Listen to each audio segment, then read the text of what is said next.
this is the video where this song actually begins to sound and feel like real music, which is great, always very exciting. Before we dive in, let's hear a section of the song with drums and bass featuring the processing and our acoustic guitar in context dry, no processing. So let's just hear what that sounds like.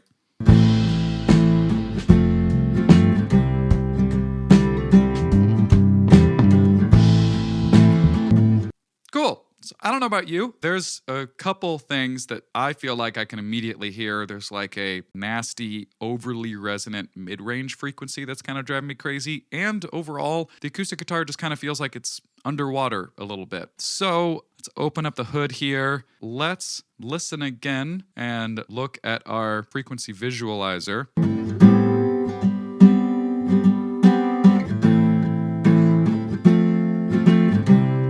Cool. Like I kind of already foreshadowed a little bit, we have our overly resonant low-mid frequency we're going to notch out. And then, as you can see, I have added a dramatic high, mid, and highs shelf boost, which I'm excited to show you. But let's just start out with this aggressive mid-range knot. This frequency, let's hear it in isolation. That guy.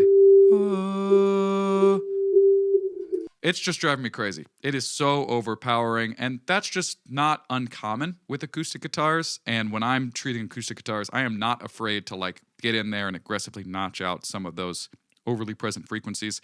Let's hear some before and after. Let's turn on and off this band.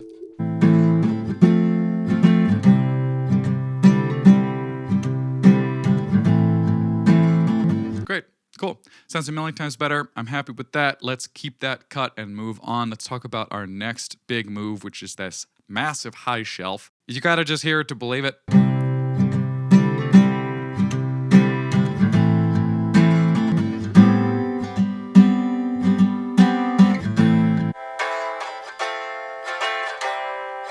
Cool, so it's the brightness and air of our acoustic guitar. It's the action, you know, when we're literally listening to the jangle of the strings. That's where that lives in that frequency. When I heard this acoustic guitar, it just felt underwater to me. So the quickest, easiest way to kind of lift it out of the water is give our high range a significant boost, and that's what I did. Let's listen with this band on and off.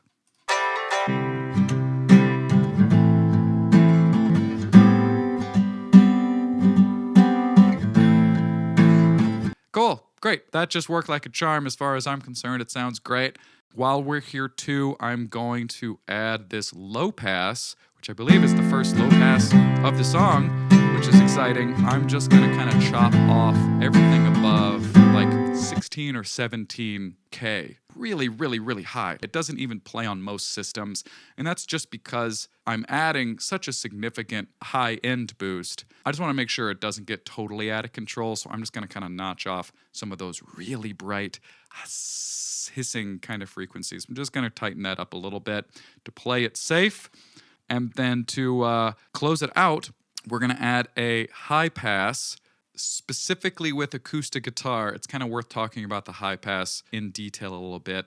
The acoustic guitar, as a musical instrument, the lowest note that it can play is a E on the open string, right? That's the lowest musical note unless you want to change your tuning up, but that musical note is at about like, I can't remember the specific number, it's at like 74 or 78 hertz, whatever it is specifically. I'll look it up and put it in a text box somewhere in post-production. But the point being is that for a standard tuned acoustic guitar, it can't even generate musical information below 74 or whatever it is. So you can just chop it off. And it's especially essential because just by virtue of the acoustic guitar being like basically like a giant drum, it's this huge drum with a hole in it with strings on it. Like, it's so easy for it to just be generating low-end rumble, just cranking it out, especially like with just the accidental errors of physically playing. I mean, the player might bonk the body of the acoustic guitar, generating a lot of like low-end rumble and things like that. It's just gonna muddy up our mix. We're just axing everything below 80-ish hertz. So that's my high-passing acoustic guitar spiel. And with that, we are done with our acoustic guitar. Let's hear what we've done in context of the song and just kind of make sure that it's doing what we want it to do.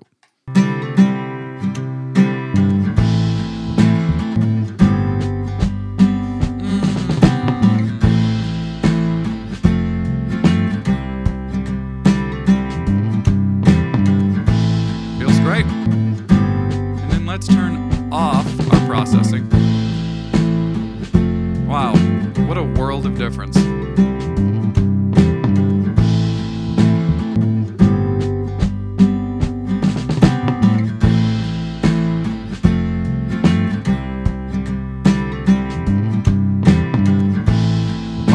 This is awesome. I'm stoked with how this is sounding already. I mean, I don't know about you, when I listen to the acoustic guitar now with the processing off, it just sounds like a towel or like a blanket was like laid on the acoustic guitar. Like it just feels so muted and underwater. I am happy with the choices that we made in the EQ, because now it just really came alive. It feels bright and present while still feeling full in the mid-range and the low mids, which is essential. I want to stress that even though that we aggressively notched out that low mid-range overly resonant frequency, other than that, I didn't do any wide cuts because we want a good amount of low mid and mid range present in the acoustic guitar. Because after all, we work so hard to make sure that space is available during our drum and bass processing for the purpose of filling it up with the acoustic guitar, with the electric guitar, with everything else. So I'm feeling awesome. I think that our acoustic guitar sounds sick.